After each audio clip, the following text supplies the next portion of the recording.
വ്യത്യസ്തരായിരിക്കാനും ആ വ്യത്യസ്തതയുടെ പേരിൽ വേട്ടയാടപ്പെടാതിരിക്കാനുമുള്ള അവകാശമാണ് ജനാധിപത്യമെന്ന് പറഞ്ഞത് ഭരണഘടന എഴുതിയ ഡോക്ടർ BR അംബേദ്കറാണ്. ജനാധിപത്യ സ്വതന്ത്ര ഇന്ത്യയിൽ പലപ്പോഴും മാധ്യമങ്ങൾക്ക് മേൽ ചിലർ തിണ്ണമെടുക്ക് കാണിച്ചത് അവർക്ക് ഹിതകരമല്ലാത്ത വാർത്തകൾ നാടറിഞ്ഞതുകൊണ്ട് മാത്രമാണ്. വാർത്തകളിൽ അവർക്കിഷ്ടമുള്ള അരിപ്പ വെച്ച് അരിച്ചെടുക്കണമെന്ന് പറയുന്നതിനെ വിളിക്കുന്ന പേരാണ് ഏകാധിപത്യം. വാർത്തകളെല്ലാം എല്ലാ കാലത്തും ഏതെങ്കിലും ഒരു പാർട്ടിക്കെതിരാകും.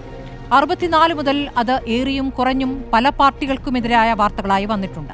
പക്ഷെ അതിന്റെ പേരിൽ അക്രമങ്ങൾ അധികമൊന്നും ഐക്യ കേരളം കണ്ടിട്ടില്ല. ഇന്ന് തൃശ്ശൂരിൽ കണ്ടത് അസഹിഷ്ണുത പ്രത്യയശാസ്ത്രമാക്കിയ ക്രിമിനൽ കൂട്ടത്തിന്റെ കയ്യൂക്കുകാട്ടലായിരുന്നു.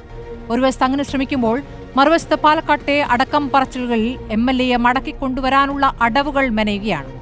എത്ര കാലം മാറ്റി നിൽക്കുമെന്ന ആശങ്കയുള്ളവരിൽ വലിയ നേതാക്കളും ചെറിയ നേതാക്കളും ഒക്കെയുണ്ട്. MLAക്കെതിരെ ആരോപണം ഉന്നയിച്ചവർക്ക് നേരെയുള്ള സൈബർ ആക്രമണത്തിന് നേതൃത്വം നൽകാനും ഒരു സംഘം സദാ സജ്ജമാണ്. ടീം മാങ്കൂട്ടം സജീവമോ എന്നതാണ് ചോദ്യം.